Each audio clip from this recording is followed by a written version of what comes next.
porque ya pasó la hora de los partidos políticos y va a ser muy difícil reconstruir un sistema de partidos políticos.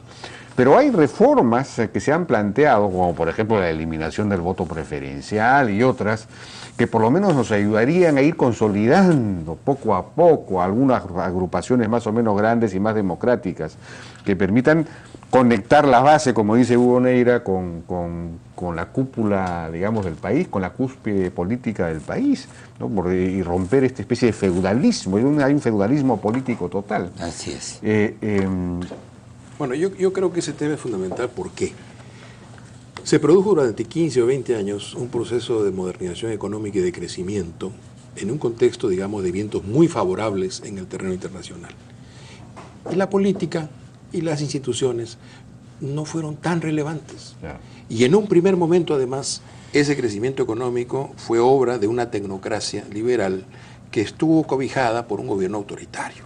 Entonces la democracia, que es justamente el escenario en el cual la política tiene que desenvolverse como su savia fundamental, no era pues una cosa necesaria. Ahora ha ocurrido, por un lado, que estamos en un régimen democrático, tenemos ya una transición hecha, más allá de cómo haya sido esta, pero por otro lado tenemos un contexto internacional de vientos adversos, o por lo menos no tan propiciatorios como los anteriores. Y eso hace que hoy la relevancia de la política, de las instituciones, sea fundamental. Regresan al centro de la escena y nos encuentran un poco desnudos, porque efectivamente, cuando uno mira, por ejemplo, toda esta discusión sobre la renovación de la política, la renovación de los liderazgos, yo digo, ¿y dónde está la generación que viene? ¿Dónde está empujando esa generación que está allí ya tocando las puertas, haciendo a un lado a García en el APRA o a los líderes de la izquierda también o en los demás partidos? Y no se ve, por un lado. Y por otro lado, también reclama esta renovación, una renovación de ideas. Es decir, los retos que tenemos en el terreno económico, por ejemplo, son muy distintos de lo que teníamos hace 5 o 10 años.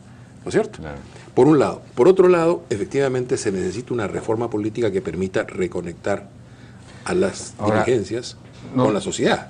Y por otro, y como parte de esa reforma política, algo que había mencionado Hugo, tiene que, digamos, implantarse el imperio de la ley en el país. Fundamental. ¿No es cierto? Esa es en realidad la gran agenda, me parece, del próximo gobierno, que yo sepa no la está planteando ningún candidato. No.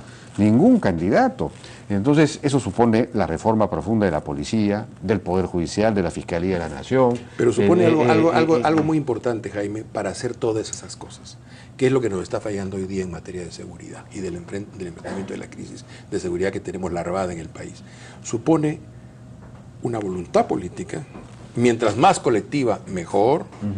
Y en segundo lugar, supone desterrar la corrupción de las esferas políticas, desterrarla, todo lo posible que sea. Colombia venció en su lucha contra el narcotráfico y, digamos, reconstruyó una institución de seguridad en su país cuando todos los partidos tuvieron una división y dijeron, acá están los honestos y acá están los que están haciendo trapacerías con los narcotraficantes. Y entonces tenemos gobernadores, diputados, liberales y conservadores presos hoy. Si eso no ocurre, es muy difícil. ¿Cómo vas a reconstruir el Poder Judicial o la policía o el Ministerio Público? ¿Cómo lo vas a hacer si tu legitimidad es inexistente? Si la gente dice, en realidad está haciendo esto porque en realidad quiere hacer lo otro. Tienes un Poder Judicial o una Fiscalía muy enhebrada con las mafias en los distintos lugares. Jueces, fiscales vinculados a mafias locales o a mafias digamos, nacionales, como la de Orellana, ¿no? Ese es un problema. Y pedirle a los ciudadanos que esto no es un asunto solo del gobierno, de quien gobierne, sino de todo, de la sociedad. Hay que pagar los impuestos, hay que pararse ante la luz roja, asumir que eso crea nación, que eso es patriótico, ¿no? Y preferir ser un idiota, por no decir una mala palabra, a ser un ladrón y una persona que...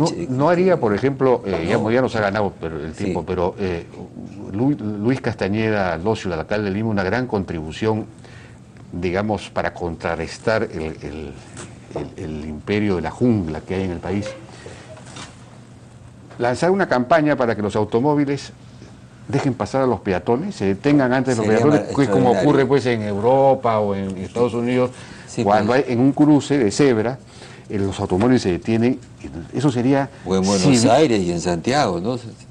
Pasa, para no ir tan lejos. Sería Para no ir tan introducir la lejos, pero civilización claro. en el país y Claro. el respeto al débil, otro, al otro y al otro más débil. Que es tu igual. Que es tu igual. Tu ciudadano igual. Eso Eso sería- de lo igual es complicado, ¿eh? Porque la gente se muda para no ser igual, pero los demás. Pero eso es cambiar el chip de Cambiar el comportamiento. chip, claro. Eso Pero, podría introducir... Esas dos cosas, pero muchas más que se podrían hacer, tienen como, digamos, debería ser una tarea colectiva, la reconstrucción de lo público. Si no hay un el espíritu respeto a lo público, público. tú dices nación, tú dices respeto por el otro, si no hay un espíritu público que insufle las instituciones y la vida política, eso no es posible. Y eso tiene que ver con justamente tener, digamos, debates más sustantivos que los que ahora existen. Y lo que tenemos, porque esto está bien. La política se resuelve con más política. Brevemente, una vez un trabajo... Pero que no con tenía- politiquería. No, claro, no con política. En una empresa de publicidad tenía a mi lado un especialista español y cuando discutíamos, un momento trabajé en publicidad en España, y entonces decía un programa 80.000 pesetas, decía 100.000. Entonces, 200.000, 400.000. Decía, ¿por qué siempre conseguía eso? Si es que yo soy aviador, y a más dificultad, más gas. Entonces, a la mala política, más política, pero no digo los políticos, de los ciudadanos, de la gente corriente en su barrio. Eso, y dejar de hablar más de la política, porque o tenemos una política de ciudadanos y de república, o nos vamos al tacho de la historia. Y que los políticos dejen de hacer mal. Porque los principales, digamos, ¿dónde surge Fujimori y su crítica antipolítica? En los errores de los políticos. Cuando yo veo políticos que no se sienten llamados a dar explicaciones, porque no se sienten llamados a dar explicaciones, o que cometen actos que son impropios, o que contestan entrevistas de un modo francamente ofensivo, bueno, como ciudadano digo, ¿y por qué voy a creer en este? Ni Jorge ni yo somos partidarios, no tenemos un partido, no nos proyectamos, no queremos el poder. Eso nos da una enorme libertad, eso es ciudadanía. Y bueno, decimos lo que nos pensamos, de repente nos equivocamos, nadie tiene el monopolio de la verdad, como lo haces tú. También hace falta un poco más de compromiso Pero compromiso con la verdad, con la verdad, decir bueno, la verdad, que nos cueste, nos duela, y reconocerla. Compromiso existe, Y estamos no, aquí. y no dejar por eso, claro, no es eso, ¿no?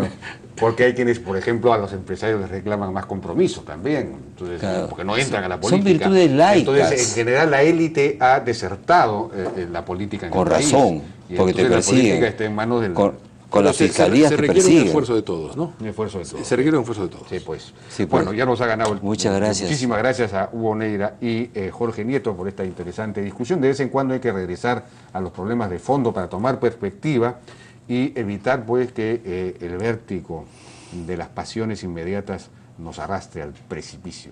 Bueno, vamos a una pausa y regresamos ahora con el ministro de Vivienda, Milton von Hesse, para hablar de las facultades legislativas solicitadas por el gobierno al Congreso.